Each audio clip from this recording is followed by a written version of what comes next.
It is the Week 6 preview here on the Athletic Football Show. We've got a great slate of games in Week 6. 2 Monday night games again. 2 Monday night games that we're going to talk about this week. Are we doing 17 of these? It feels like there's a doubleheader every other week. I don't mind that there's 2 games on Monday night at the same time because then there's one less game to worry about on Sunday, and so there's a little bit less traffic. Less crowded. I am annoyed this week because I was about to enjoy another Bears Island game where I didn't have to be concerned with anything else and I could just sit in my feelings.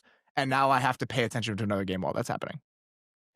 I don't fully understand the staggered Monday nights, but it seems like they're here to stay. So get used to watching one game in the fourth quarter and one game in the third. And then we've got another doubleheader next Monday night that includes one of the late games again. This feels like, Derrik, there's been more of these than there ever have been. Am I getting that right? That has to be true. Like, I know that we've started to do these a little bit deeper into the season before, but this feels like it's as bad as ever. And I don't love the double Monday night. I don't love that, honestly. Like, there is something to me that is, we've talked about this before in some capacity, something very ritualistic about the NFL schedule, whereas I know what Sunday is, Monday night is what it is, Thursday night is what it is. I don't like when it gets muddled up. First 2 weeks, I'll give it to them. Everything after that, we got to reconsider. Here's why this is even more pronounced for me now. I don't know how you feel about this because we haven't talked about it since you came on the show. I love Buck and Aikman on the Monday night games. Like, I just think that they both now have FU money, and it's Buck and Aikman after dark. And so there's like a looseness to the way that they handle these broadcasts now. And like Aikman is super honest. There's very little holding back. And it honestly feels like kind of just a shooting the sort of broadcast. And after a crazy day on Sunday, I enjoy the looser, more casual feel to Monday night. And that being taken away and me having to focus on a second game, I think that's part of the reason I find it particularly annoying. It is funny because one of the biggest cliches with like sports media or media in general is like, oh, we just want it to feel like a hang. We just want it to feel like you're with your friends. And Troy and Joe pull that off, which is incredible. Like it was the Bengals-Broncos game when Troy was just like, this isn't a very good product. I was like, Troy, you can't say that midway through the third quarter. But he can now. Yes. He can now, and that's why I think that he's the best version of himself that he's ever been. I agree. Let's dig into this slate. We have 2 games of the week this week presented by BetMGM. Let's start with the Lions and the Chiefs. The Chiefs are 2.5-point favorites in this game. And if we're trying to figure out why this is a game of the week that includes a 2-3 team, Derrik, I think this is the answer. You can make a really solid argument that the Lions are the best team in the NFL through 5 weeks, and the Chiefs are still favored in this game. And so even if there's a little bit of a disparity in the records where they are in the standings right now, I think that's enough of a signal as to why this is a very good game. Yeah, I feel weirdly like unmoved by the Chiefs record. I still think that this is a really good football team. And I'm not even just doing when they get Rashee Rice back and all that stuff. Like, I think right now they're a good football team. I think the offense is really good. The defense has some issues, and we'll get to it, and have not been, I think, as good as maybe they were at their peak the last couple of years, but it's still in the passing game, generally a pretty solid unit, and good enough to be what they need to be when the offense is rolling the way that it's rolling. Again, especially when in a couple weeks they get Rice back. So this 2-3 record does not move me. And then, like you said, we spent months talking about the Lions. Oh, can they replace these coordinators? Can they do all this stuff? And they look, for the most part, about as good as you could have weathered any of that stuff. I think this is important to dig into because we have not really had a longer considered conversation about the Lions over the last couple weeks. They beat up on the Bengals. They beat up on the Browns. They have not gotten this type of treatment on the show. And I wanted to take a beat to dive into exactly what Derrik is talking about. I don't think the concerns and the relative skepticism about the Lions was unfair. All 3 of us picked the Lions to make the playoffs this year, and there was a lingering question about what they would look like replacing 2 coordinators. The question and the way that we framed it all offseason was, now you get the tests that the mainstay franchises in the NFL get if you're good enough for long enough. You're going to lose coordinators. You're going to have brain drain. Can you handle the attrition in your building and prove that you are one of those teams that has staying power? That was the question, and I don't think it was a crazy question to ask. They have answered it so far in a pretty emphatic way. And I kind of love the opportunity at a full circle moment going to Arrowhead, because this is the first time that the Lions have played the Chiefs since that 2023 season opener. And remember that the narrative was incredible for that game. The Lions surged at the end of 2022. They knocked the Packers out of the playoffs. They finished with a winning record. And how do you follow that up? Are you for real? Are you actually a team capable of making the playoffs? And short of being in the Super Bowl, they've been as successful as you can be, right? Like, they played in an NFC title game. They were the number 1 seed last year. Maybe they do better if not for a litany of injuries. And now you go back to Arrowhead as potentially the best team in the NFL. And I love that image of 2 years later, we're playing this game again, and the Lions have delivered on so much of that potential, and we get to see what they look like against. I mean, the Chiefs are favored in this game, but this is a game you should, I would say, expect to win if you're a Lions fan. Like, you're not going in here hoping that they don't embarrass you. You're like, yeah, we're the best team in the NFL, and we're capable of winning games like this. We've done it a lot over the last few years. Yeah, it's interesting. The signpost the last 3 seasons for the Lions. Kicking off the 23 season, it was, are you a serious team? They answered emphatically yes. Last year, it was, can you be a real, true Super Bowl contender? Like, one of the best teams in the league. And until they got really banged up down the stretch, they absolutely were that.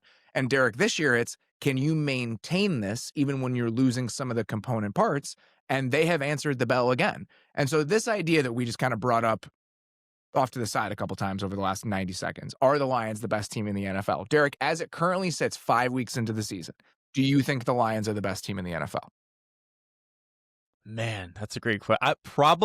They are probably at least the one where I feel like the floor is the highest on both sides of the ball. And then obviously offensively, you have a pretty high ceiling as well. They are, despite 1, all of the turnover that they've had, 2, how bad week 1 was against the Packers. This is still a top 5 team in DVOA on both sides of the ball. They're number 1 overall.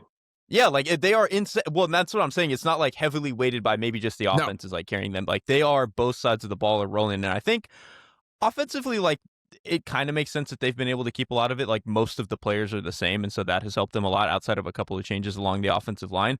Defense, I had a lot more questions about, but they have answered the bell in pretty much every way. Like, they've been a really, really good unit there, which we'll talk about a little bit with some of the attrition that they've had for the second year in a row, injuries-wise. But I think they have, if I had to pick a team right now, like, who is the best roster, it's probably them. It's probably a lot of NFC teams, actually. It's probably them. I still think the Packers are up there. The Rams lose a lot of stupid games, but they are still one of the better teams to me, too. But it probably still is the Lions if I had to pick. Yeah, so let's talk about that defense, because the offense has been great, and the offense has a ton of talent on it. I think even with losing Ben Johnson, I thought that the talent could lift the offense, and they've done a great job. The coaching staff has as well, and we'll talk about some of that. But the defense just had a couple more questions because there isn't that same level of overwhelming talent on that side of the ball, and they were losing one of the coordinators. So, Derrik, let's start with what has been going well before we dig into maybe how some of the injuries will affect this team. If you're trying to pin down what has been consistent in making the Lions one of the better defenses in the league, and then maybe some of the differences we've seen from Kelvin Shepard in year 1 as a coordinator, what do those 2 buckets look like for you 5 weeks into the year?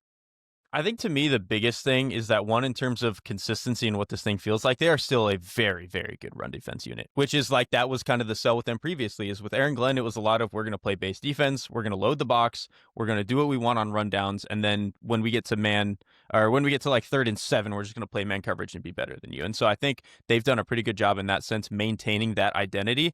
I think in some ways they've even been more comfortable with that stuff because the backers are playing at a really high level. We talked about this on the Hangover show. Alex Anzalone played a really incredible game, but Jack Campbell is really coming into his own in terms of, I think he was always a player who could run, and you could see some of the flashes in coverage at times when he was like moving back. But I think every now and then his head would be spinning, especially in terms of what he was trying to do as a run fitter. I think he's been a lot better. And then just purely in terms of personnel, like when Brian Branch is doing his thing, he is a top 3 safety in the NFL, and I think that he's allowed them a lot of flexibility in terms of, do they want to use him as a robber? Do they want to have him as a guy coming out of the roof to play man coverage, which is something we've talked about a little bit earlier in the season. Like, I think the players in the middle of the defense have this cascading effect for everybody else around them. They're playing an insane amount of base defense this year. They were a team that played a lot of base defense last year. This season, per True Media, they're playing base defense on like 60% of their plays. That somehow is second in the NFL. The Raiders are number 1, which is an entirely different conversation. That's 2 different types of playing a lot of base defense. The Raiders are in a catch-22 spot because the Raiders shouldn't be putting more linebackers on the field, but they also don't have corners that you want to put on the field. For the Lions specifically now, as they're losing some of these corners, it makes sense to be playing with 3 linebackers, and that's in part because of what Derrik said about the play from Alex Anzalone and from Jack Campbell. But the other part of it is that Derek Barnes plays on the edge a lot for this team, and they don't have a lot of edge depth. And so being able to use him in that role, he's kind of playing 2 positions for them. So that's something that is carried over and is a little bit more extreme. The amount of man coverage, like Derek alluded to, has been up near the top of the league. We touched on this a tiny bit earlier in the season, but as we're doing kind of an identity check on where the Lions are, I think it's worth bringing up again. There's just way more disguise for this team defensively. Even if the DNA and like the coverages they want to play aren't that different, the ways that they're hiding it are. So the one that jumps out to me that I think is just a perfect example of this, last year, they played man coverage on 21% of their 2-high looks. So when they're in 2-high, they're probably playing some sort of split safety coverage or playing some sort of zone coverage. This year, they're playing cover 1 on 31% of their 2-high looks. So it's just one more layer trying to make offenses and quarterbacks think a little bit while still maintaining that we're going to be in your face, we're going to play a certain way, we're going to play aggressive, that they did under Aaron Glenn. And I think the marriage of those 2 ideas with Calvin Shepard has turned them into a really good unit on the back end, or kept them as a really good unit on the back end. Stop me if this sounds familiar, though. Unfortunately, how much does injury play a hand in what we might see in this And there game? we go. Because it feels like we're right back where we were last year. DJ Reed was already out. Terry and Arnold goes out toward the end of the Bengals game, which justice for Terry and Arnold a little bit, because I think people have been frustrated with Terry and Arnold because he's a first-round pick who hasn't maybe lived up to the billing. I know he's got a podcast with Pat Surtain, and people are like, one of these things is not like the other here.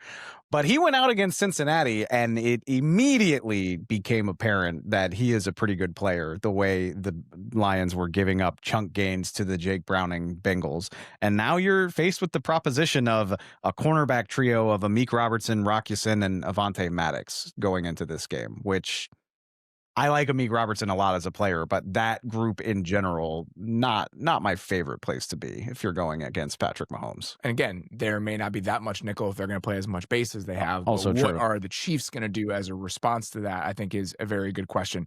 In terms of how I would approach the Chiefs if I were the Lions, even with some of the cornerback injuries, and I'm curious if you agree with this, Derrik, the Chiefs just have not been as good against man coverage this year as they have been against zone looks, and the Jags game is a really good example of this.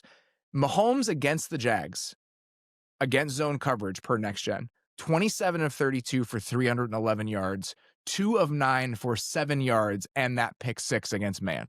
They are 25th in the NFL, the Chiefs are, in EPA per dropback against man coverage this year. When teams have forced the issue against them and made it difficult for them to get the ball out quickly, it's a slightly different version and a slightly more off-schedule version of this Chiefs offense. And so even with the cornerback injuries, Derrik, it still feels like that might be the best path forward for a Lions team that's comfortable living in that world.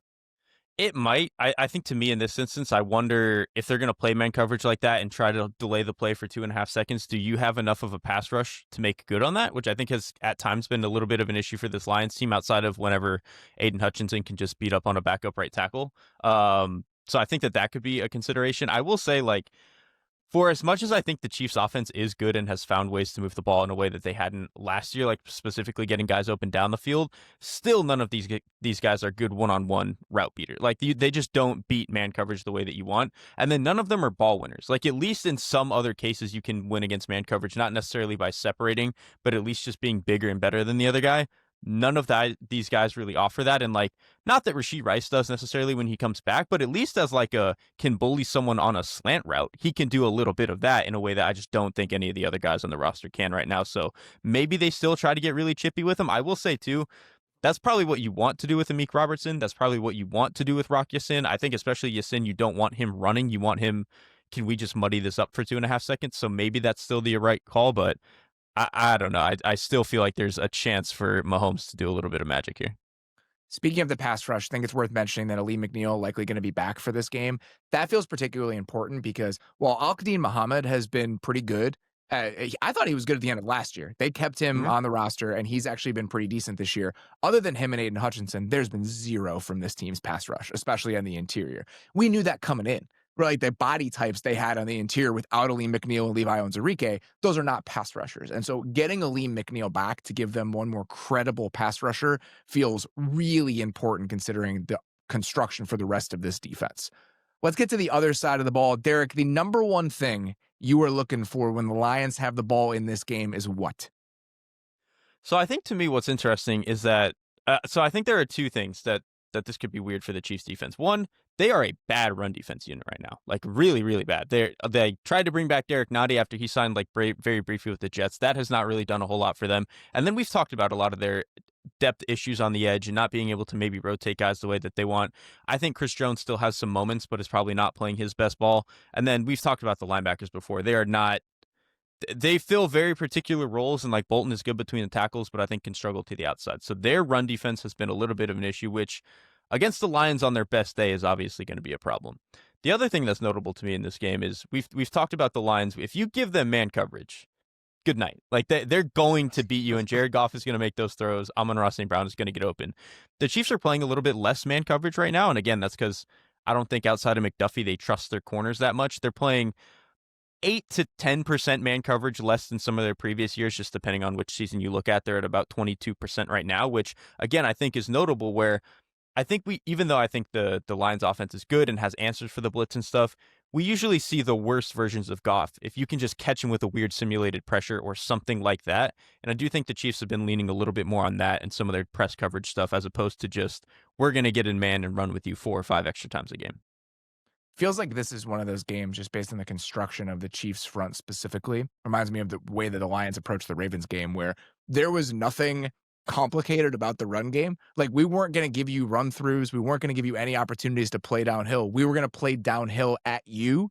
It feels like it could be that sort of approach from Detroit again, because that's what those tackles have been, or those guards specifically have been able to do so far. Like, those guards in the run game, both Tate Ratledge and Christian Mahogany have had their share of really nice moments. That another example of one of those questions we had about the Lions coming into this year, and an area where they've been even better than I think even the optimistic case would lead you to believe.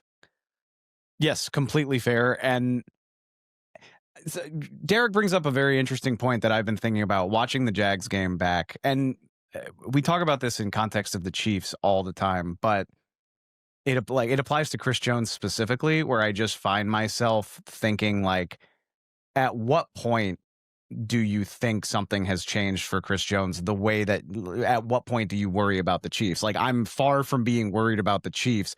And there's always part of my brain where I'm like, I'm not going to worry about Chris Jones until the weather is a lot colder than this. Like, a guy like that has earned the right to play his way back into that form. But in the early part of this season, you can't, it's the same stuff we've done with Travis Kelce too, where you're like, looks a couple steps slower than he was when the Chiefs were at their very best. And I wonder if you're optimistic, a game like this maybe brings out the best in a Chris Jones, or at what point do you have to start having those sorts of conversations about football mortality? I think that why that's so important, why the Chris Jones question is so important, is that the way that the defense is built and the way that the front is built, it's all complementary players. And so you need Chris Jones to be like a universe in and of himself. And if he's not playing at that level, you really start to feel it.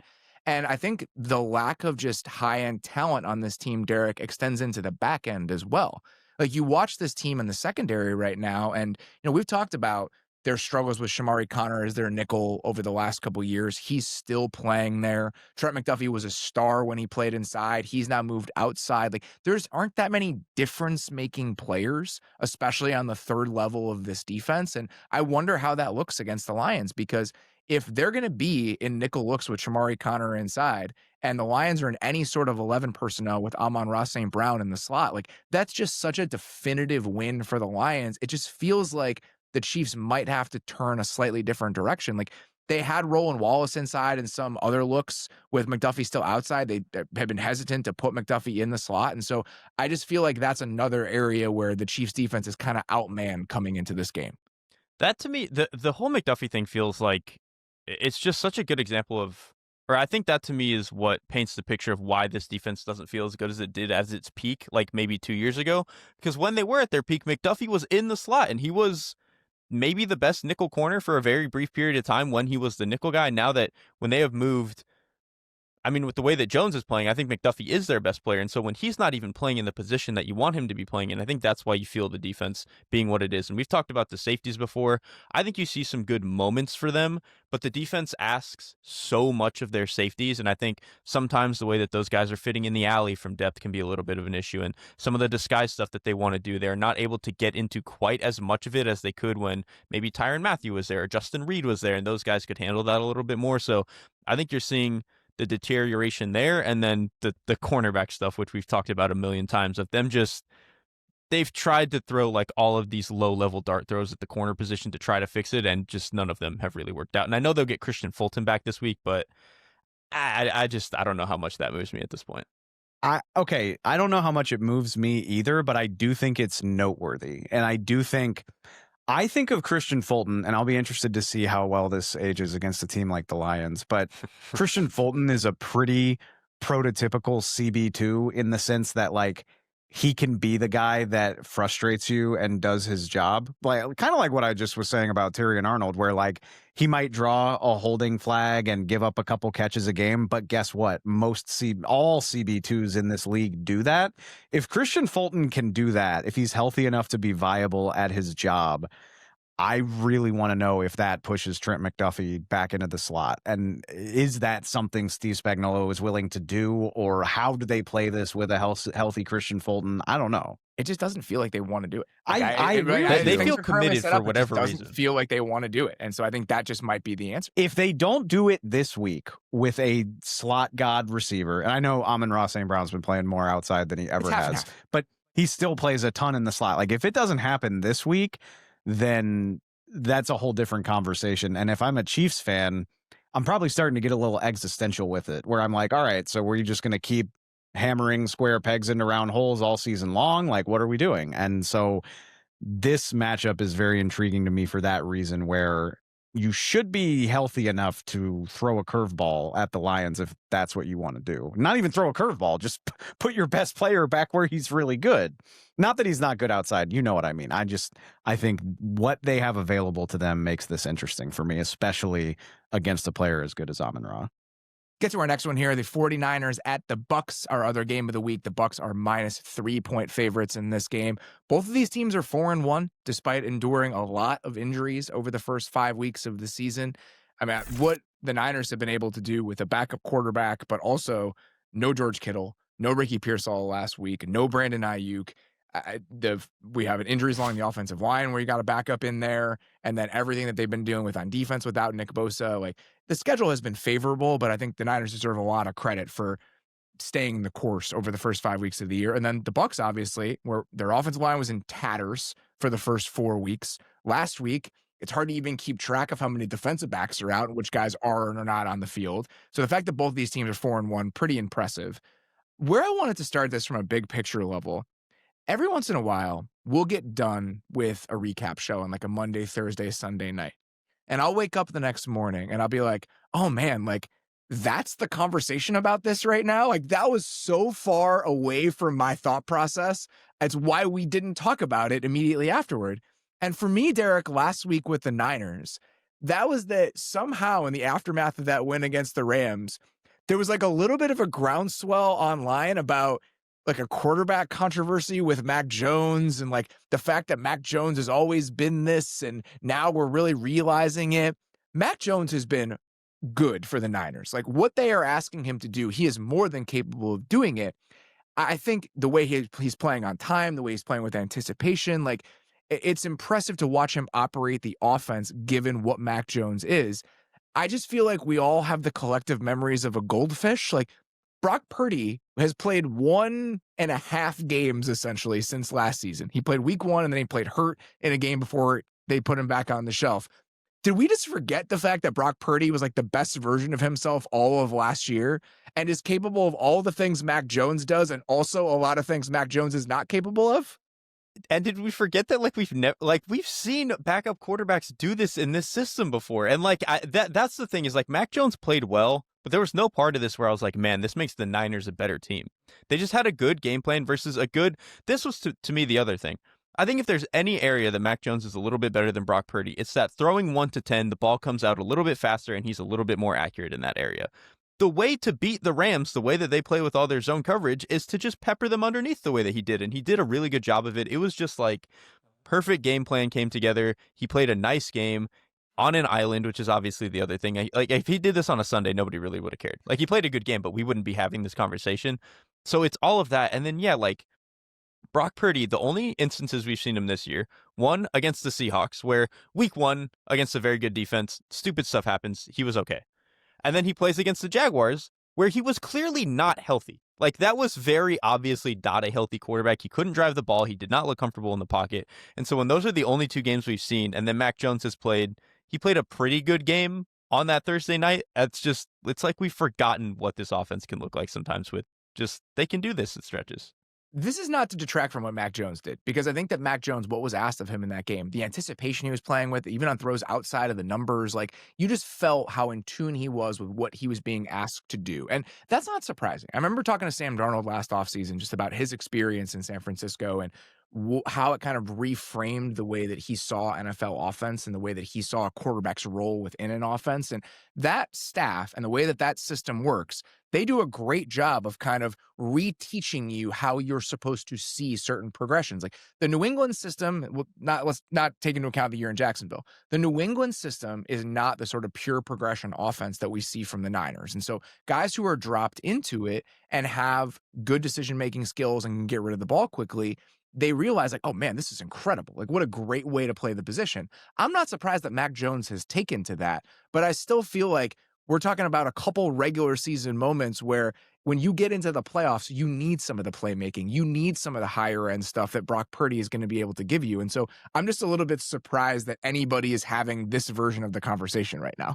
Maybe it's not even the memory of a goldfish. It's just the rush to have a stance, to have a take. Sure. And it's funny because it's the inverse of this. It took me and probably y'all too, it took me like a year and a half to come around on Purdy. And you know, Probably took me longer than we that, had yeah. these conversations about whether he needed to be MVP and the whole thing about, like, what do you look like when it's not all available to you? I firmly came around on Brock sometime last season. And I'll push back a little bit on Derrik in week 1. Like, I know I think he threw 2 picks against Seattle, but he was making silly throws throughout that game. Like, I thought he played really, really well for a division game season opener. So now it took me forever to come around on Brock Purdy. And now people are trying to move past it, like, incredibly quickly. That's why I'm so frustrated about this. It's like, we finally got there with him after last year. I'm firmly confident Brock Purdy is good. I'm not ready to move off of that because of one Thursday night game. Let's talk about the Niners offense specifically in this game. Derrik, we joked in real time during that Thursday night game last week that Shanahan always has had this with the Rams linebackers because they play twice a year. And the Rams refuse to invest in any linebackers. And so every single time Shanahan plays against the Rams, he gets the sniper scope out and finds whoever the linebacker is that he can pick on. Here's the bad thing. Here's the bad news for the Bucs. That is the area of this Bucs pass defense that is the most vulnerable. Like, what you can do to Servassier Dennis, and it hurts my heart to say, but a little bit even Levante David at this stage, this feels like another one of those weeks where Kyle Shanahan might have the microscope out for an opposing team's linebackers. It really does, because we talked about this last week too, with the Seahawks being able to do some of that, and really until the last play of the game where they kind of get David into the window for the interception, like, they were able to attack their linebackers a little bit over the middle of the field, and the thing is, you can get them in different ways. Like, Dennis, I think you can just get his head spinning, and he just doesn't really quite know where he needs to be, and then every now and then his tackling angles can be tough, and then David knows where to be. Can he get there in time? I think is a different question. And I do think with as well as the Niners have really weaponized CMC again, and even some of their other backup tight ends in place of George Kittle, I think has been really good. So I think there's a chance they can abuse them there. On the flip side, the one thing I'm concerned about is this Niners team cannot run the ball. This Bucs team is still a really, really good run defense unit, and they're a tough run defense unit just in terms of guys who can really punch you in the face mask and really make it a difficult and violent and painful day. And this is not a Niners offensive line to me that moves people. They are at their best still a zone running team, but even that I think they're mostly struggling at right now. That just makes me wonder how stubborn Kyle Shanahan might be, because, I mean, you can you can effectively run the ball without just trying to pound it between the tackles, right? And to go back to what we were talking about with the linebackers, the Bucs are third in receiving yards allowed to running backs this year. 257 on 21 catches, which, and on the off chance you think that's all just checkdowns, no, they're also math. It's 10 yards of completion. Exactly. They're third in EPA per dropback on completions to running backs. And like, if you think back to week 1, you remember what Bijan Robinson did to them in the open field. Levante David missing 24% of his tackles so far this season per PFF, which I'll throw him in with Chris Jones, where I'm like, you deserve for me to let you play your way into shape. But the first month has not been the Hall of Fame caliber standard that you associate with Levante David and Servassier Dennis as well. Like, yeah, this is an area where the 49ers can take advantage. And Christian McCaffrey, 387 receiving yards, is 6th in the entire league. That's insane. Everybody, all players. I feel like he's quietly done that too. Like, I don't feel like he's quietly getting done that. And it's not going to slow down this week. I'll tell you that right now, in terms of the way the Bucs are built. 2 stats I want to throw out about the Niners offense very quickly before we move on, just to contextualize some of that. CMC is bottom 10 in running back success rate so far this season among all backs per next gen. I think you feel that most at left guard, where they have a backup playing, and it was a question coming into the year. And I think they're missing Kittle too. As fun as Jake Tonjes is to say, he is not the same run blocker as George Kittle. And the other thing I feel like, thinking about the style of the passing offense that jumped out when I was rewatching that game against the Rams, the Niners just don't push the ball down the field with Mac Jones. That's another area where they're just so much more limited than they would be with Purdy. 6.2% of his attempts have gone 20-plus air yards this year, which is 32nd among 33 quarterbacks. The only guy who's less is Aaron Rodgers, and it's the same with 15-plus air yards. And so they're just not pushing the ball downfield. And so teams are playing all this quarters against them because they're just not afraid of getting beat over the top. And so eventually you're going to start playing a defense that can make you pay for that. And so I do feel like over time, if Mac Jones continues to play, we might realize some of those limitations. Let's get to the other side of the ball. When the Bucs have it in this game, I want to start with a conversation about the Niners defense, just because we haven't talked about the Niners defense like at all this year. They have a lot of young players. Robert Saleh is back. So Derrik, when you watch this version of the Niners defense, what has stuck out to you with your early impressions of that group?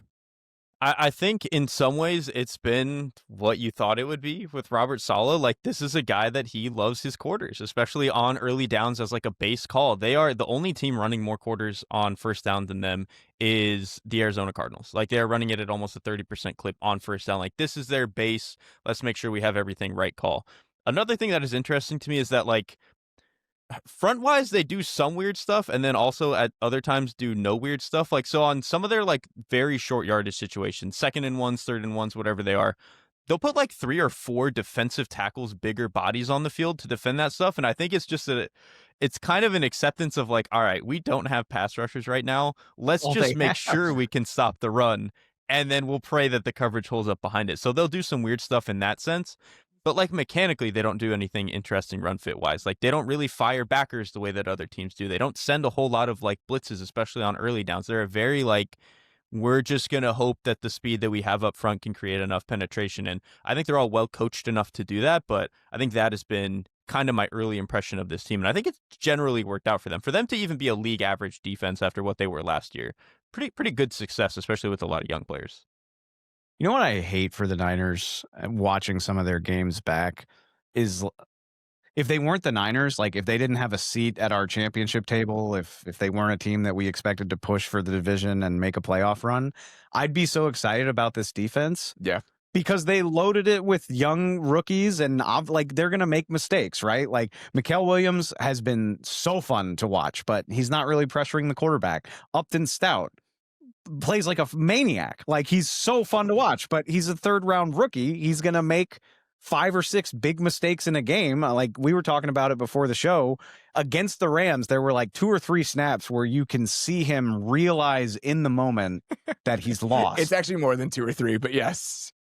If this was a team, like if this was a team that was in a phase of like a rebuild, you'd be like, this is a fun defense. But since we have aspirations for them, and I know they're resetting their books and trying to get young players up and going, but when you have real aspirations, it's tougher to live this way. And I find myself watching them and I'm like, man, if Nick Bosa was coming back this season, we might be cooking with something here. Like if you had that sort of player who teams had to account for and was going to win on a regular basis and make life difficult, these guys could round into something really cool by the second half of the season. And maybe they still could. I just think it's going to be a lot harder. I bet you don't need me to tell you this.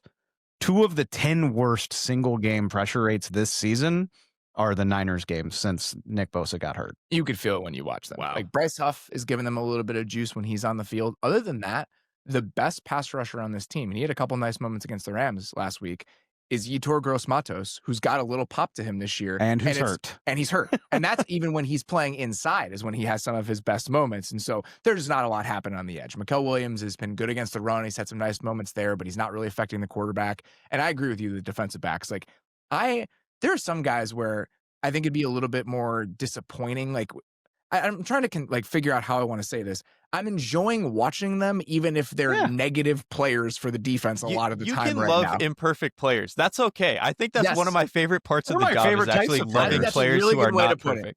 Yeah, I think that's a really good way to put it. And Upton Stout, they picked on him several times last week where it was just simple, not simple, it's a tough thing to deal with, but they know because the Niners play all this nickel, he has to be in the run fit, and they're doing these insert plays with Jordan Whittington where he has to cover Jordan Whittington after some of those play action fakes, and you just see him in real time be like, oh, okay. And Whittington's past him. It happened like 3 times in the game.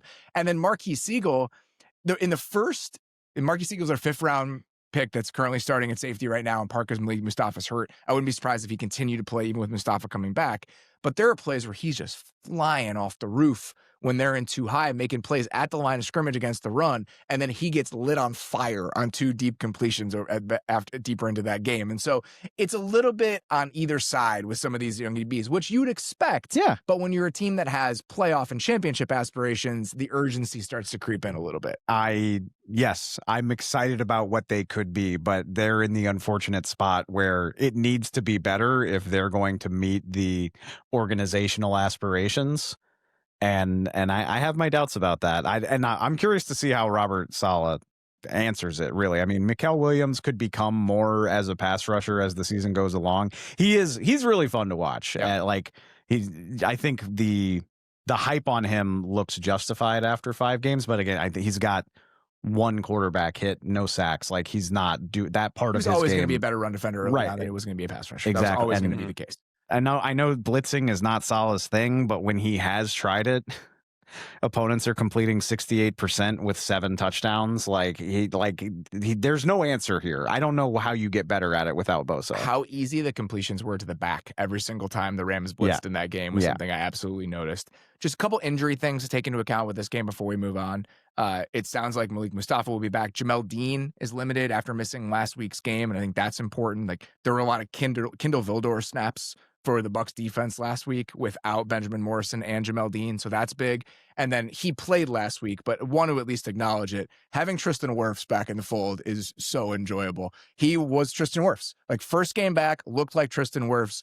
Having him back makes you better at 3 positions, and I think you already feel that impact for the Bucs offense. The fact that they were able to weather that storm over the first month and now have come out on the other side, you got to be feeling pretty good. And I don't know the timeline for Gadecki's return either, but yeah, you could have your offensive line. It won't be at full strength because of Cody Mauch being out for the year, but you get both of those guys back, and having Wirfs back with a 4-1 record is above and beyond what we thought might happen. Yeah, it's cool to watch. All right, we're going to take our first quick break and then get back with one thing from a few high-profile Week 6 games. Let's start with Jags-Seahawks. Feel like this easily could have been a game of the week. We just have talked a lot about both of these teams over the last week or so, and so that's why we pushed it a little bit further to the side. Derrik, this one's all you, buddy. What is the one thing you're looking for in Jags-Seahawks? So last week, I think I wanted some questions answered about the Jaguars offense in terms of what would the passing game look like against a coordinator like Steve Spagnuolo, some of the blitzes that they'll run, some of the coverages compared to what they saw, all that stuff. This week, I want to see what does the run game look like against, to me, a very put together Seattle run defense. Unit 1, just the players are really good. Like Leonard Williams is again, playing like one of the best defensive interior players in the league. Ernest Jones is still playing really well. And then their collection of 8 million defensive ends, even though I know a couple of them are going to be hurt for this game, have also been really good in run defense. And they're a very physical unit, especially guys like I think Leonard Williams has been awesome. Ernest Jones will put hands on you as a linebacker. And so I think that's all interesting in particular against this Jaguars front because they've been able to run the ball well.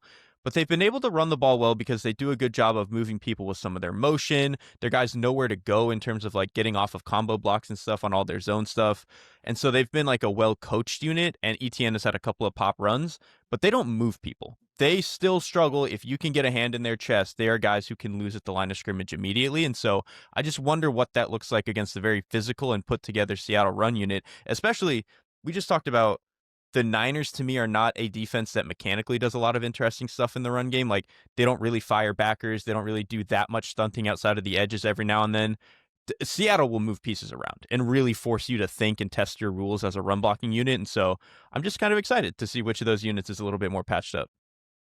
I just love that we have Trevor Lawrence going against Mike McDonald in this game. And Derrik is like, I really want to dig into the Jags run game against the Seattle run defense. We gotta zig where other people zag. But also, like, the Jags are just on a heater of stupid games, for lack of a better way to put it. I mean, we all watched the Chiefs game.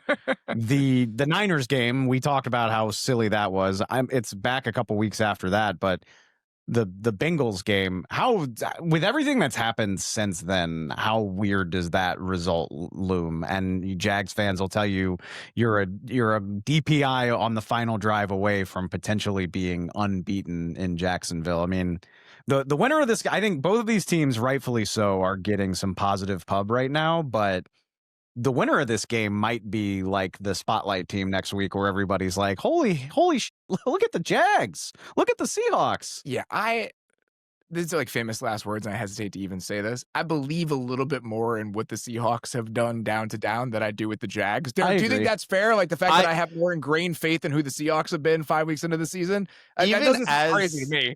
Even as the Jaguars and Trevor Lawrence guy, the Seahawks are a more put together team here. I do trust them a lot more in terms of what they've done down to down. And I think like what the Jaguars have done is impressive, but Seattle is like I'm pretty sure they're a good team. The Jaguars, I'm still like, something feels like it could go wrong, even if I do think you're good. I want to ask you this, Derrik, before we move on. I'm sure you rewatched the Seattle game plan against the Bucs in preparation for the show on a couple different fronts. Did you feel like the Seahawks game plan and just some of the things they did defensively in that game were a little weird? Like, I understand they're trying to some of like the simulated pressures and the way they were using Emanwari as a blitzer. Like, it just felt like McDonald is usually so in tune situationally with what he needs and all the calls. And like, it just feels like he's always one step ahead in like what he's putting out against certain looks and certain down and distances. And it just felt like last week there was a lot of things thrown against the wall that didn't have positive results. And I understand they were banged up on the back end, so he's just trying to do some funkier stuff. But there were some moments where I was like, what are you trying to accomplish with this right now? It's like a half-hearted simulated pressure with Emanwari coming off the edge. Like, it just didn't feel like Seattle's defense in the way that it had over the first 4 weeks of the season. Well, and so that's I kind of think that I kind of agree with, and that to me is a two-pronged issue. One, going into the game, trying to figure out what you even want to do with Emanwari, which I think we've talked about before, and I've expressed in particular. He's just going to be a niche player to me in the NFL and kind of has to be moving forward to be any sort of useful. And I think that's going to disrupt maybe some of what you want to do in coverage with your back end. And then again, almost every guy that they had in the back end was just getting banged up in this game. And I think he started to lose a little bit of faith in terms of how that was going to get buttoned up. And so I think to me, this was just like a very weird week in terms of that stuff. The Bucs are also in particular going to be a very vertical offense. And so I think they were just kind of particularly set up to expose them down the field if they could get some of that stuff blocked up, which they have done. Like, that's the thing with the Bucs, missing a lot of guys in terms of personnel, in terms of how well they can hold up against blocks, but it's still a very buttoned up pass protection unit. Yes, it absolutely is. Last thing, we talk about the Bucs being explosive. I forgot to mention this in the Niners game, but I think it's something just to keep in mind as we're watching this. We mentioned all the quarters that the Niners play, one of the heaviest quarters teams in the league. The Bucs have been the most explosive passing offense in the league versus quarters coverage over the last 2 years. Both of Ibuka's big catches down the field last week were against some sort of quarter structure on the backside, and then he had a third one on a 19-yard catch. The Bucs have the most 20-yard completions against quarters coverage of any team in the NFL the last 2 seasons. They just have a lot of quarters beaters within that offense. And so just one more layer to that matchup to keep in mind, because I forgot to mention it when we were talking about that game.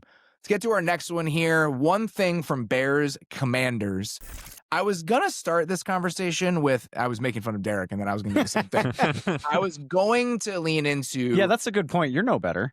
Well, I changed my mind, I think. So it makes me a little bit better. I was going to lean into what the Washington run game would look like against this Bears run defense. Washington has been one of the most efficient run games in the league against non-stacked boxes. They have the number 1 rushing success rate in football per next gen. The Bears run defense just got absolutely stomped on by the Raiders the last time we saw them play. But then I remember that Caleb Williams and Jaden Daniels were playing in this game, and we should probably talk about that in some capacity. Sometimes it's okay to do the obvious topic. And yeah, I've been, again, you learn so much about a team by being in their home market. And it makes perfect sense. But to be here in Chicago and witness the existential dread that Jaden Daniels puts in Bears fans, because this is the guy who's been better than Caleb to this point and could have been a Bear. It's been fun. It's fun to watch Bears fans grapple with that. And I think this is a very meaningful matchup for Bears fans, because you want to see proof that you didn't screw up the choice at number 1, even if it is only just one game. I think this is just about checking in again now that we're a third of the way through year 2 for these guys, and a lot of things and a lot of the circumstances have changed, right? We had so many conversations last year, Derrik, about the lessons we've learned about what quarterback situation actually means, given what happened with the Bears' offensive infrastructure last year and what happened in Washington. Jaden Daniels was phenomenal, but Cliff and the run game and just some of the ideas they were trotting out were just so much better than we ever could have anticipated. And in Chicago, the bottom fell out. Well, this year, it's still been imperfect for the Bears offensively, but you've seen very real progress from what Caleb Williams has been in this Ben Johnson offense. And so I think just the mirror and those guys looking at each other and just like sizing each other up in terms of where we are, it feels different 6 weeks into this season than it did at the end of last season, even if Jaden Daniels is still definitively has kind of announced himself as one of the better quarterbacks in the league. Right, like so much of what happened last year with Washington was just Jaden Daniels being really good. But again, you make the point of like, Chicago, going into this last season, Chicago's roster looked better than Washington's. It certainly did. But then once you start to saw things how play out, how much help Caleb was actually getting in terms of the offensive design, he was drowning in what they were asking him to do. Whereas Washington, Cliff gave Daniels a chance with a lot of their stuff, the way that they were blocking stuff up, the way that they were using him in the run game, the way that the run game outside of him was put together. Like, they just did such a good job of giving the quarterback a chance. And I really think that that's all they needed out of Chicago this year. Like, again, they still have some of their issues. The offensive line has probably not been as good as what they paid for it to be, and I think that that's been an issue. I think they're still figuring out what they want to do with DJ Moore. The backs are still not very talented, but they are at least giving him a chance and like letting him operate within the offense. And I do think that you've seen Caleb Williams take to that. Like, I think accuracy-wise, he still bugs me. Like, he still misses more throws than I think that you would like. But in terms of his misses.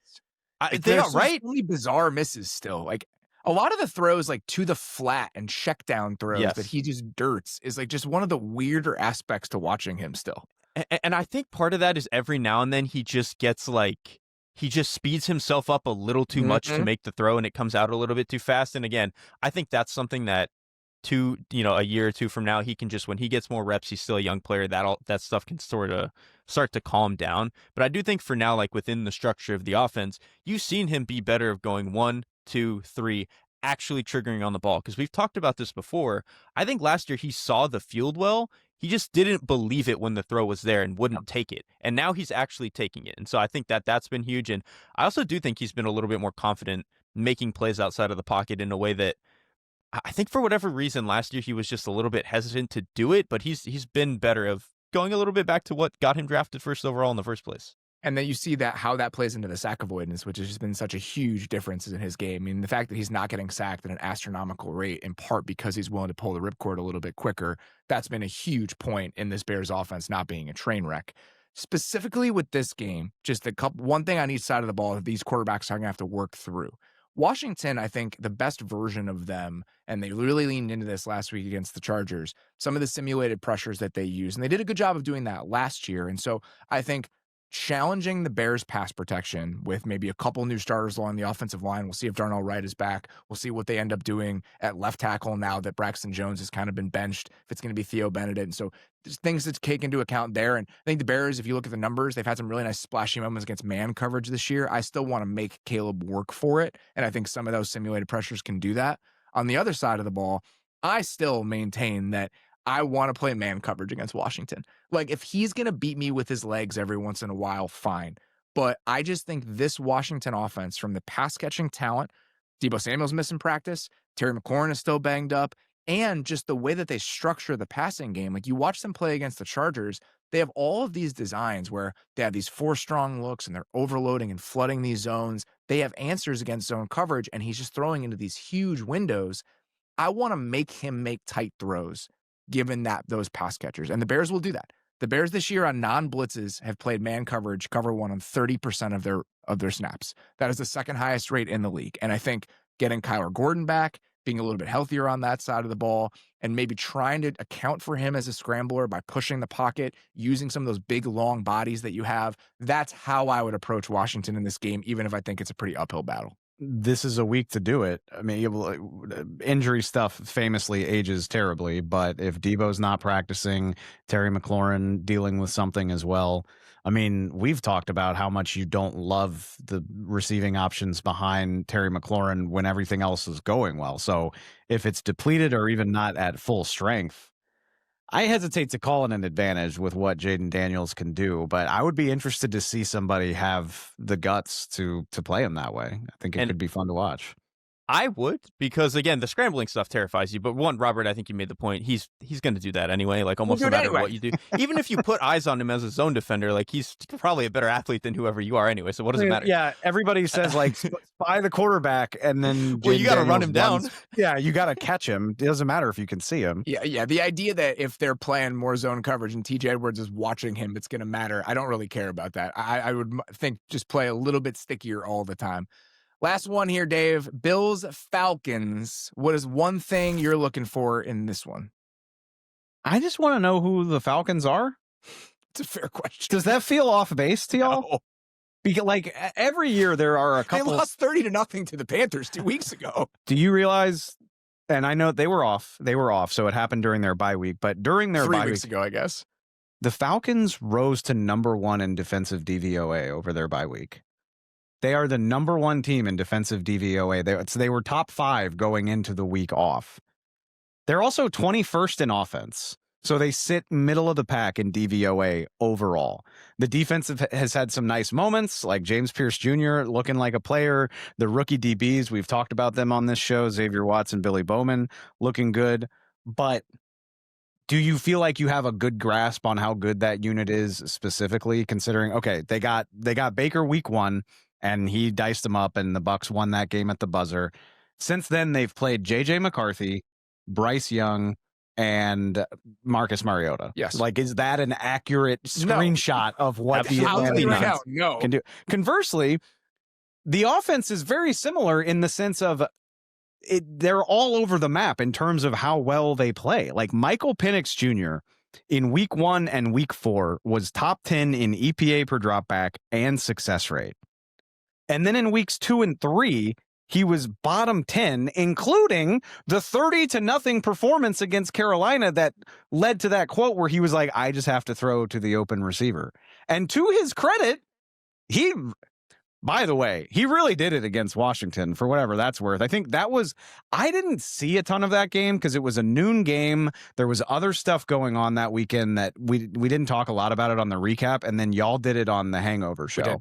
I got my eyes on it in depth for the first time this week, and I was getting geeked about Michael Penix again. I was like, oh, this is the vision. This is the Atlanta team that we theorized could push for the division, and you're feeling great about all that. The running backs are just doing whatever the hell they want to all game long. Penix is ripping it, throwing with anticipation.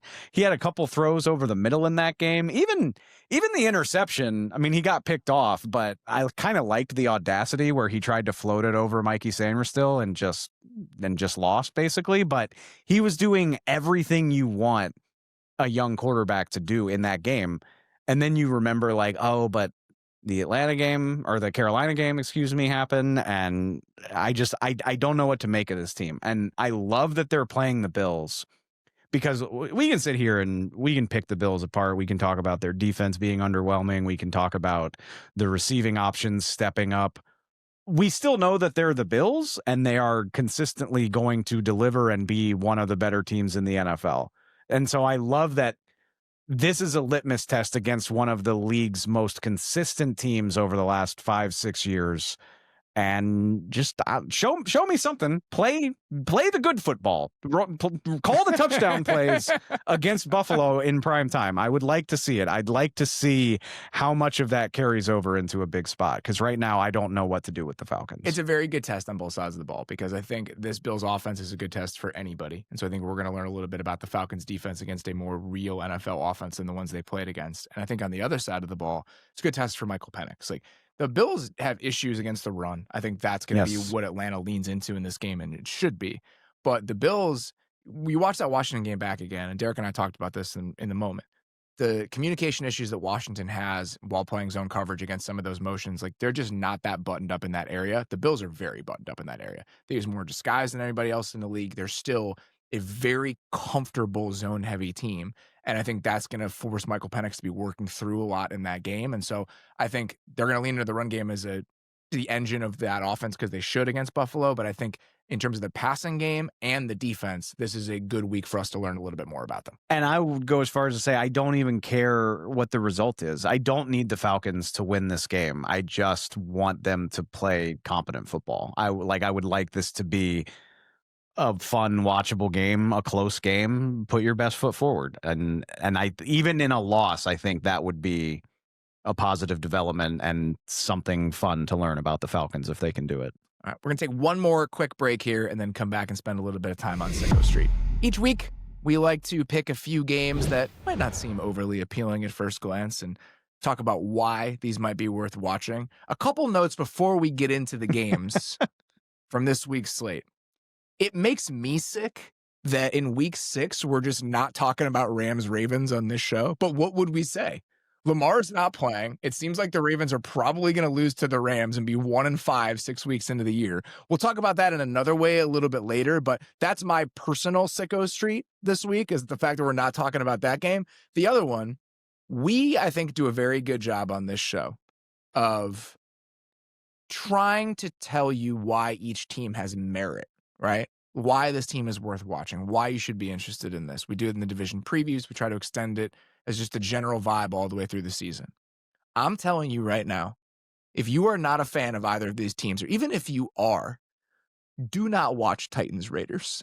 Do not tune into this game. If it's crazy and stupid, you will find out about it later, and you can somehow throw it in a multi-viewer. You can catch a little bit of the clips on Red Zone. If you care about your mental health and your emotional well-being, there's just no reason for you to watch this game on Sunday. Anything Cam Ward or Geno Smith does in this game that's like good will make it to social media by the time the night game kicks off. The fact that I like Cam Ward and Geno Smith is one of the reasons I can't watch this game, is because it's going to just frustrate me and make me very sad. Well, that's the thing. It's like, in some ways, it's like, okay, I love these two quarterbacks, and both defenses at least have one superstar that I should at least be able to rally around. And I look at this game and I'm like, especially in the window that it's in, where it's in the afternoon, and there's one good afternoon game, just go watch that one. Like, don't even bother with this. Let's get to the two games we are going to hit on Sicko Street this week. Derrik, you wanted to talk about Chargers-Dolphins. You're the official man of Sicko Street. This is where you live. You have property here. Tell us why we should watch Chargers-Dolphins in week 6. I own, like, if our show is a Monopoly board, I have like I own all of Sicko Street. He's got 2 hotels on Sicko Street. Yeah. So I want to be clear. I don't even really believe this, but Chargers-Dolphins. Always a great way to start your take. I know. Chargers-Dolphins. This Chargers team is extremely beat up. The offensive line is down to like their 8th man. The receiving core is still, to me, like kind of an issue. Obviously, they're just missing. Now they're missing their best running back in Omarion Hampton. Like, they're just beat up all over the place. Khalil Mack, I think, is still not healthy. Like, it's just all of this stuff. The Dolphins are a bad football team. They are especially bad on defense. They are maybe the worst defense in the league, and their run defense is particularly bad. But here's the thing. If the Chargers are as beat up as they are on the offensive line, don't have any of their backs, are they really going to be able to abuse what the Dolphins are up front? I don't know. And for as bad as I think this Dolphins team is, I do still think the pass rush is talented, even though they were early a little bit, they were not that good in the season. And they will throw some weird stuff at you. And this Chargers offensive line, with as beat up as they are, I think they're prone to giving up a couple of sacks and a couple of big plays. So you could get some big plays that way. And then their offense still, between Achane and Waddle, you can still get a lucky one huge explosive or two. And so this feels like it could be one of those games that is just ugly for 55 minutes. And the Dolphins get away with one or two really good pop plays at the end, and they steal a win in a season that I don't really think anyone cares if the Dolphins win or lose this game, but they might get away with it because of that. I want to talk about the trade the Chargers made this week. We have not talked about that at all. And it was just kind of like oh, okay. All right. Like that was my reaction to it. The joke that I made was that sometimes you'll just be talking to one of your friends in your fantasy football league about something completely different, just like checking in with them. And then at the end of the conversation, you're like, what if we just did this because we're bored? That kind of feels like Joe Ortiz and Eric DeCosta, who worked together for like a decade. Like they're just catching up over the phone. Like, kind of frustrated with how things are going right now. Anybody you want to give us?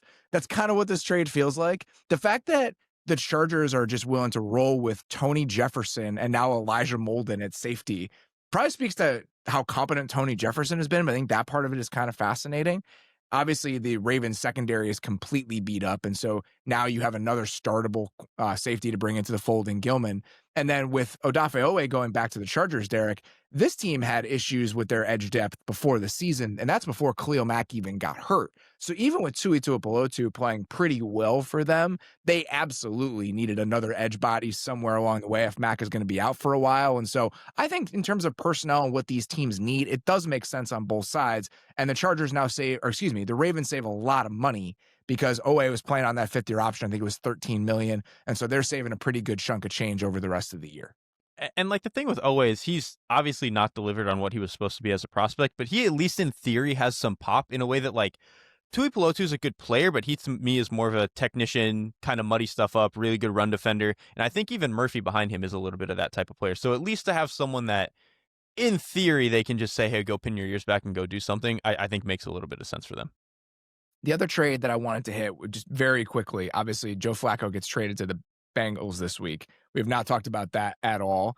Derrik, you and I were joking on the Hangover show that the league needed to step in and force the Giants to trade Jameis Winston to the Bengals in order to save a lot of people's experiences. Bengals fans, anyone who has a Bengal in fantasy football, like so many people's lives every Sunday are being ruined because of what Jake Browning was doing to the Bengals. Jamar Chase and T. Higgins. Yes, those guys are less. I care less they're about making them. too much money for us to be worried. They're going to be great, but you could feel the frustration.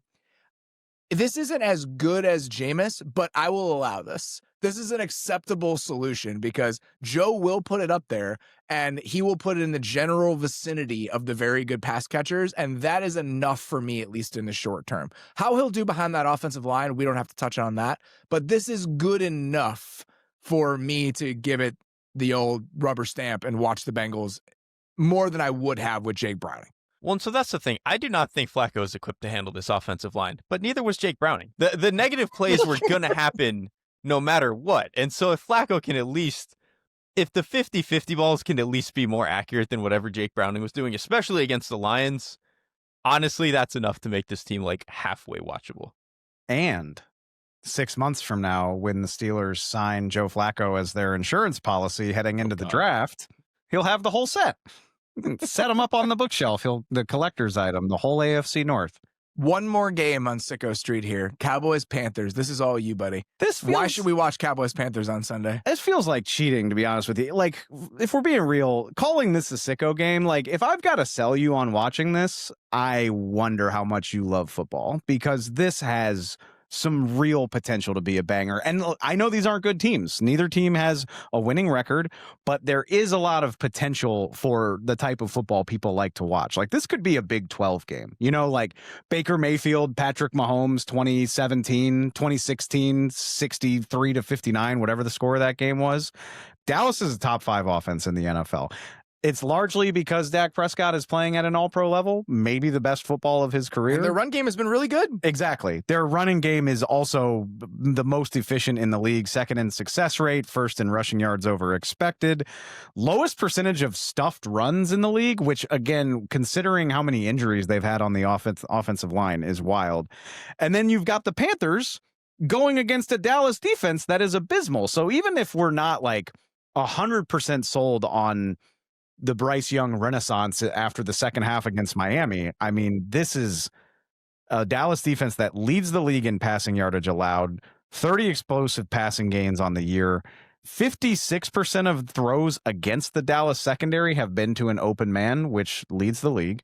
The rush defense isn't terrible, but they've also allowed 21 explosive runs. And now remember what Rico Dowdle did last week, and then remember that it's the Rico Dowdle revenge game. So there's a lot of good elements at play here, and I will not be surprised. I think I've said this every week, but if this is just the most fun game of the early window, would you really be surprised? No, I need it to be, because I'm spot starting Bryce Young in fantasy this week because of the current state of the Dallas Cowboys offense. I don't think that's a bad play. Like, I think Bryce can at least get you to 18, 20 points. When this is a 19-16 finish Don't and say we've that. watched 10 seconds of it, I'm blaming you. Don't say that. Before we get to what we want to know this week, we had one more game that we wanted to hit, and we're actually going to try out a take tribunal for this one. And we have a couple takes that we wanted to use to kind of dig into this game. Every once in a while, one of us will just throw out a take and we'll see how the other two are feeling about it. We'll take their temperature about it. Here's what I wanted to propose to you guys as we find a way to talk about Cardinals Colts. As I'm looking at the current state of the AFC, and I look at the Indianapolis Colts, who are top 5 on offense and defense in DVOA through the first 5 weeks of this season, and you watch the Ravens struggling. We talk about some of the issues that the Chiefs have personnel-wise, especially on defense. Are we at a point 5 weeks into the year where if you remove the quarterback from the equation, I know that Daniel Jones has been great, but I think the Bills with Josh Allen are still probably a better team than Daniel Jones. Mahomes and Allen are going to tip the scales. Exactly. So if we remove the quarterback from the equation, and all we're taking into account is overall supporting cast, and that includes the other 21 starters, the like 25 guys who are going to play, plus the coaching staffs on both sides of the ball. Derrik, are the Colts the most complete team in the AFC 5 weeks into the year with that framing? Not quite, but I get it. I think they would probably be number 2 for me. I still think it's Denver. I think I would still rather have Denver a little bit, because I know statistically the Colts defense has been a little bit better. If I'm drafting a defense right now, I still definitely want Denver's, and I think the offensive line is slightly better. I still think the play calling's a little bit better. To me, the edge for Indy is the skill players, but I trust Sean Payton enough; it would be okay. You think Sean Payton is a more additive offensive play caller right now than Shane Steichen is? Yes. I think that would be. I think that would be clear. Hold me back. I think that would be clear if the quarterback was playing better. I think that's a good take. Yeah, I think that's a good take. I also think that a lot of. I don't want to take away from Steichen, by the way. He's been fantastic this year, and I think you even talked about it going into the season. Now that he has Jones, who can handle a little bit more of the offense, that we were going to see some of that, and he's been great. Sean Payton's been doing it for 2 decades, and I still think that what he's getting out of some of these pieces is pretty incredible. Yeah, I think it's probably fair.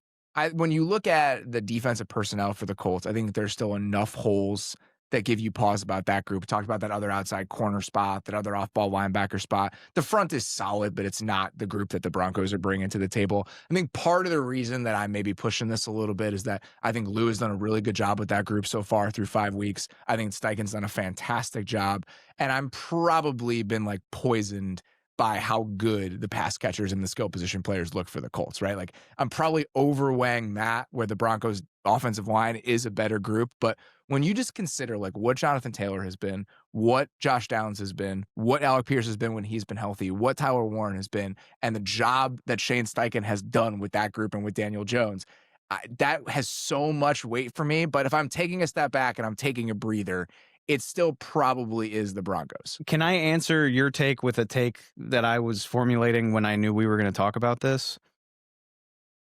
I don't think Jonathan Taylor gets enough credit. I 100% agree with this. It's time to put Jonathan Taylor on the Saquon Henry, Josh Jacobs tier. Yes. Honestly, I think most people would say Jonathan Taylor is better than Josh Jacobs. I absolutely and would. I think like injury and playing for defunct Colts teams have doomed this man to like not getting the amount of credit he deserves. And I had to go back and remind myself that when JT had his big season in 2021, that was the year the Colts were an inexplicable Carson Wentz meltdown away from making the playoffs. Remember when Carson Wentz was the Colts' quarterback? I do remember that, unfortunately. The Carson Wentz meltdown is explicable insofar as he's Carson Wentz. Jonathan Taylor, he's top 10 in rushing yards over expectation right now. He leads the league in forced missed tackles. He leads the league in yards after forced missed tackles. He's fourth in the league in explosive runs. He leads the league in yards after contact. He's freaking incredible. And even, I don't know where this goes for the Colts, but it was a nice reminder that this is one of the absolute best running backs in the NFL. And we should talk about that more. And we should recognize that a little bit more. What you're saying is you think the Colts have the best overall supporting cast of any team in the AFC because Jonathan Taylor is so good. I think I would still take Denver, but I love this thought exercise because remember, we were smart enough to call this out in July. And be like, how many supporting casts are you taking over Indianapolis without the quarterback? But we couldn't get there because of the quarterback situation. And I don't know the answer to this. We constantly get these reminders that like, hey, there's so much that goes into this aside from quarterback play, and who's coaching him and who he's working with can have a big effect on that. But the weight of the position still holds us back in a lot of ways. I don't know how to resolve that conflict, but every now and then you just get a reminder like this where you're like, this was always a really good roster. They just needed a quarterback to make it all work. And I definitely didn't expect Daniel Jones to be doing it this well, but it's been fun to watch. Even if we land on the Broncos, the answer to this question, the fact that the Colts are even in the conversation about all this other stuff 5 weeks into the year, I think says a lot about what this Colts season has felt like. On the other side in this game, you had like a mini take tribunal that you wanted to trot out after we started talking about this game as it relates to the Cardinals. What was it? I honestly, this is a spicy one. I'm really excited about it. I got more intrigued in this game. That sounds so mean because I've always been a fan of him, but I got more intrigued by this game when I heard that Kyler Murray was missing practice for Arizona. And I found myself wondering if this could be a little bit of a Ewing theory situation. A little bit of a situation where if you remove the face of the team and put Jacoby Brissett in there, might this be a situation where the Cardinals are at least play better in this situation? I can't get there with like better over the course of the year, but I'm more interested in what could happen here, especially it's a Jacoby Brissett revenge game. If he does make this start, going back to his time as a Colt, like how many quarterbacks have made their way through Indianapolis over the last every single guy, every single fringe quarterback in the NFL is going to have a revenge game against the Colts at some point. All I'm saying is the spread on this is Indy minus 7.5. And I'm more confident that the Cardinals cover with Jacoby Brissett than I would be with Kyler Murray. Derrik, are you open to the idea that the Cardinals offense might be better with Jacoby Brissett based on the way that Kyler Murray has played so far this year? I'm open to some end of season quarterback conversations with the Cardinals. I'm not open to the idea that Jacoby Brissett is better for this offense. That one I think is a bridge too far for me. Derrik, if we're going all the way to January, I'm with you, man. But like one afternoon in October where Jacoby Brissett is just getting the ball out to what are some good pass catching weapons. Ball out. That's the problem. He'll play inspired. Part of the issue here is that the Cardinals' run game has been DOA the entire season. Yes, so I don't think that the quarterback change is going to do much to solve the ills that we've seen from them. Why I think this is compelling is that we're going to get to the end of the year, and I'm sure there are going to be some what is the future for Kyler in Arizona type conversations. And so what Jacoby Brissett looks like in this situation, I think bleeds and feeds into that a little bit. So I think that's why it's worth paying attention to it, because as an experiment, I think it is going to be noteworthy when we consider like the near-term future for the Arizona Cardinals. It's always more interesting shaking things up, even if only temporarily, than what has been a mess to this point in the season. Just one more week. Like again, like this change, at least for a week, gives me more confidence that we could see a higher ceiling from the Cardinals than we have over the first 5 weeks. I do believe that. Let's talk about what we want to know coming out of week 6 in the NFL. Dave, kick us off. What do you got for me?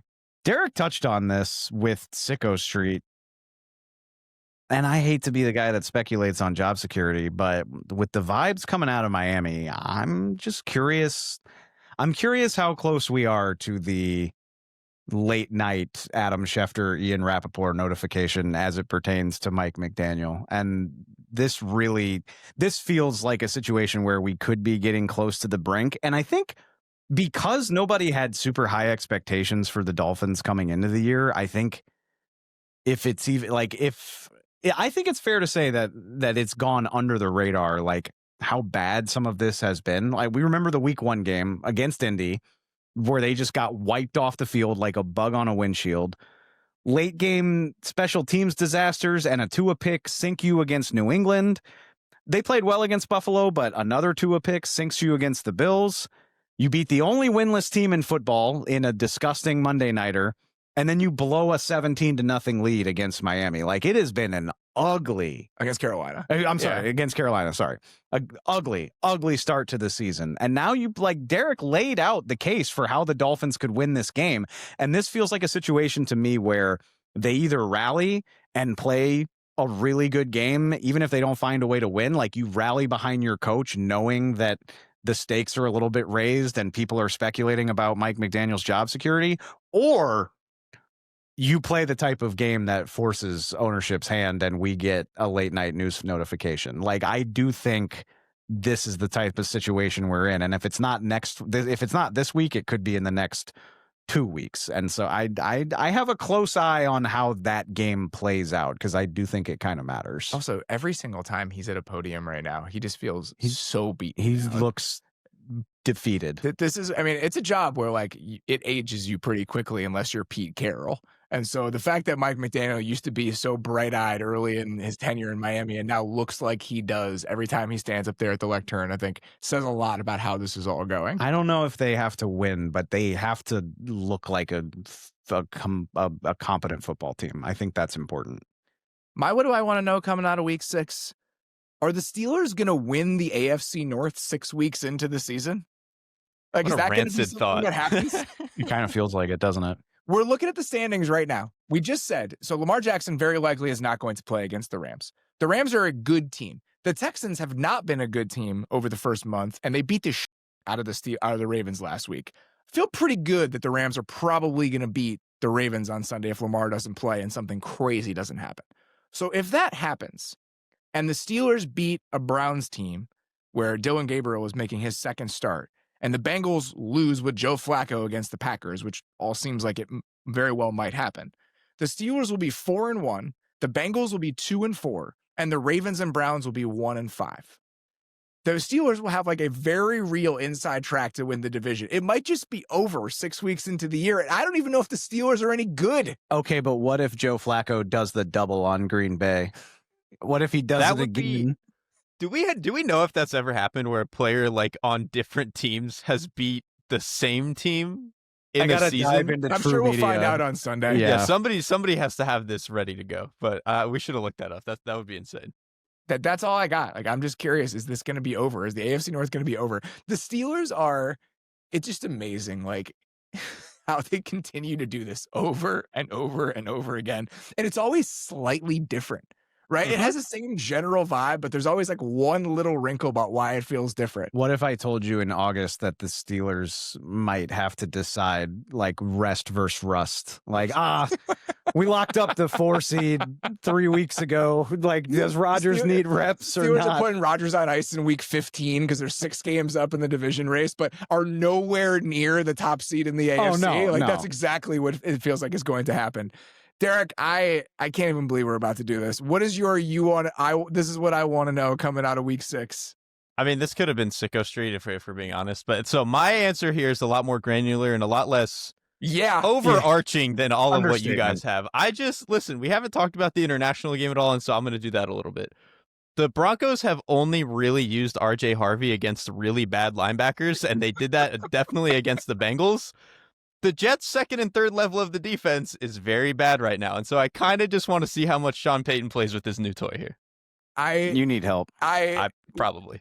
Dave and I both are like, these existential questions about these teams and the implications for what it might mean for the league. And this man who is troubled is like, I can't wait to wake up at 6:30 in the morning and see how Sean Payton is going to use RJ Harvey against the Jets linebackers. You're not even in okay? Central Time right now. You're getting up extra early for that. I'm not okay. It's going to be early. I'm not even like a big RJ Harvey proponent, and I'm going to be sitting here looking at like, is it a 45% snap share or is it a 32% snap share? I don't know. We're going to find out. We come to these production meetings every single week, and I cannot wait to hear what Derrick's answers to the questions are going to be, because you could give me 1,000 guesses and I would never be anywhere close to what he comes back with. Every week during prep, I dive in, I'm looking for good numbers, and I come away with like half a dozen things where I'm like, oh, this is good. And then Derrik just makes me feel so inadequate with his sickness. It's really impressive, man. I say that with admiration. Yeah, we love you. Got to keep everyone on their toes. That is all we've got for the Week 6 preview. We will be back tonight live on our YouTube channel. If you're listening to this, it's Friday, but please go check out the Thursday Night Football recap. We'll be talking about the Giants-Eagles game, so that'll be available in your YouTube feed. Just a reminder, if you're watching this on YouTube, please like and subscribe. Seriously appreciate that. We would love to know your thoughts about how much of a sicko Derrik actually is by picking RJ Harvey as his what does he want to know. I would love for your thoughts on whether you think the Colts are the best team, top to bottom, outside of the quarterback in the AFC, whether it's crazy that we're even asking that question. Do you think the Cardinals might be better with Jacoby Brissett? These are open questions. We want to hear from you as to your answers. Also, we're doing a lot more just specific content for YouTube this year. Derrik is putting out a video pretty much every single week. I should have one hopefully coming out in the next couple days. And so we're going to be having a lot more of that coming your way. Very excited about it. And then we will be back here Sunday night live for our Week 6 recap. For now, that's all we got. Sincerely appreciate you guys listening. We'll talk to you very soon. Thanks for watching. Follow The Athletic Football Show wherever you get your podcasts. And don't forget to subscribe on YouTube.